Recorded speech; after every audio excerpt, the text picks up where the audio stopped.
Graeme Souness was at Liverpool in '92. This was before I signed with Forest, and he actually wanted to sign me at Liverpool before Brian Clough at Forest.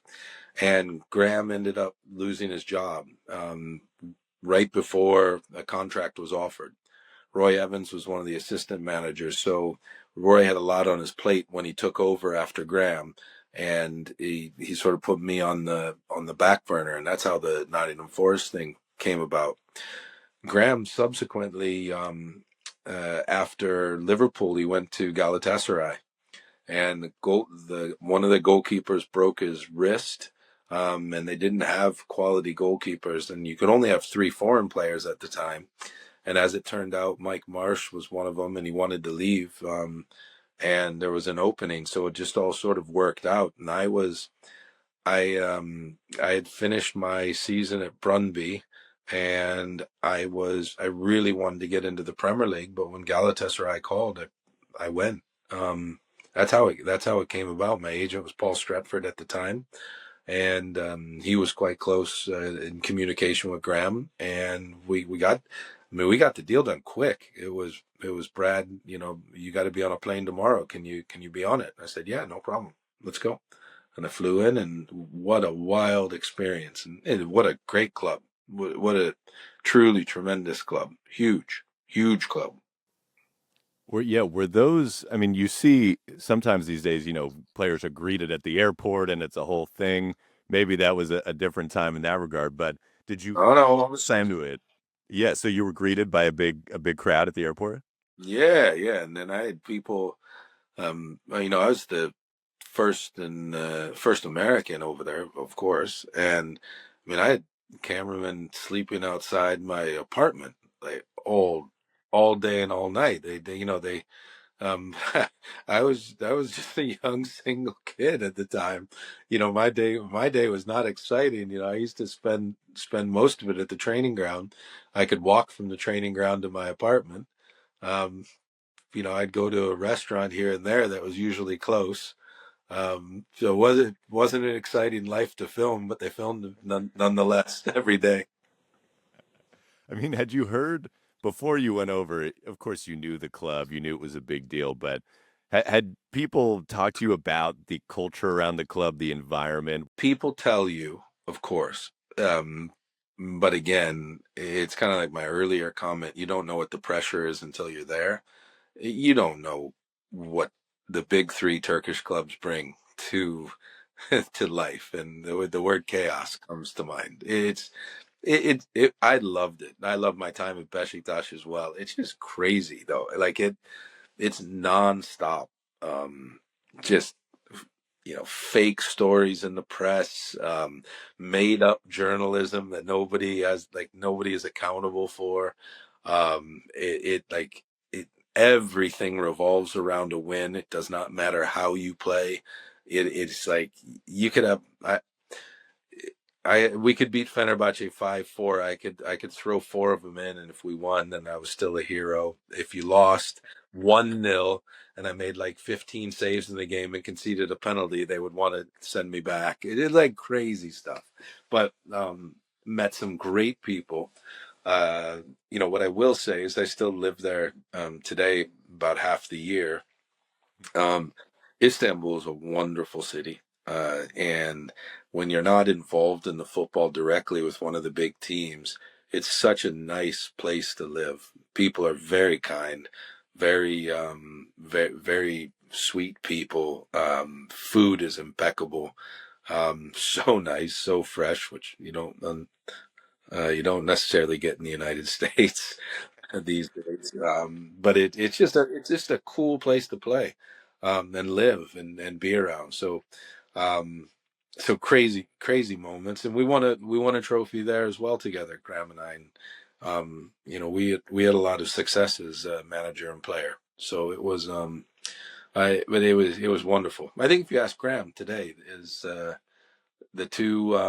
his two favorite clubs he was ever at, I think he would say that Galatasaray was his favorite club, and that Blackburn was the best run club that he ever managed. I'm pretty sure you would say that. Well, this match in particular, if it's intense to play football in Istanbul in any given weekend, this this match surely must take the cake. I'm going to say this about this rivalry. Not that Galatasaray Fenerbahce is going to have a quality like Real Madrid Barcelona, in it. Um, but pressure wise, mentality wise, if you can play in this derby and you can get through it and do well in them, you can play in any derby in the world. Yeah. So, the Merseyside derby, as spicy as it can be, is like a friendly atmosphere compared to this. The Blackburn Burnley derby, the Birmingham Villa derby. Birmingham Villa was spicy. Like we had a lot of fights during that, and the seats being burned and thrown on the pitch. That rivaled it a bit. The North London derby was more of a friendly compared to this one.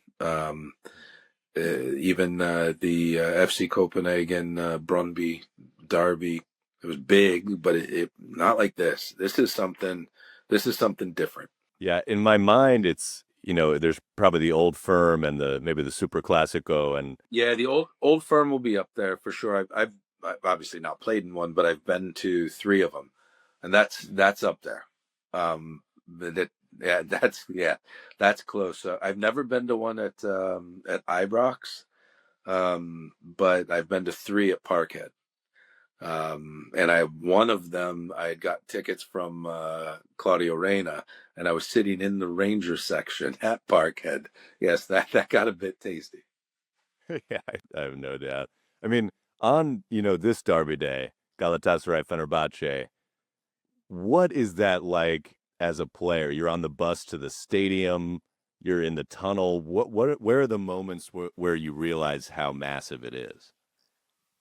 Well, when we played them in the Cup final, because it was a home and away event. I remember Dean Saunders was my roommate, and we were in there, and like you turn on the TV, and it's like 1 o'clock in the afternoon, and you're just having to rest. The game isn't until whatever 8, 9, or 10 o'clock at night, whatever it was, and like the stadium's filling up like 1 o'clock in the afternoon. What is that? Who wants to sit in a stadium for 8 hours? And they're like eating food and singing songs and lighting flares. And this is back when they had the cage around the field and stuff like that. And everywhere you walk in the week, everywhere.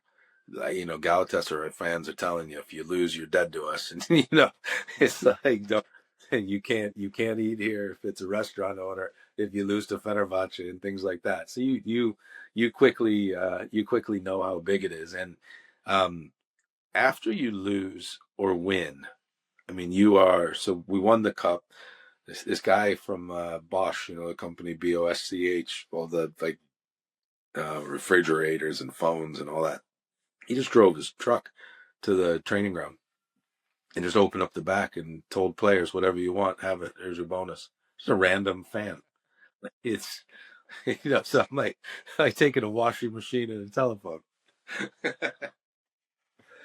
mean, when you went away to Fenerbahce, when you're in the tunnel there, is there an intimidation factor as a player? Do you have to just put that out, or do you feel that coming down?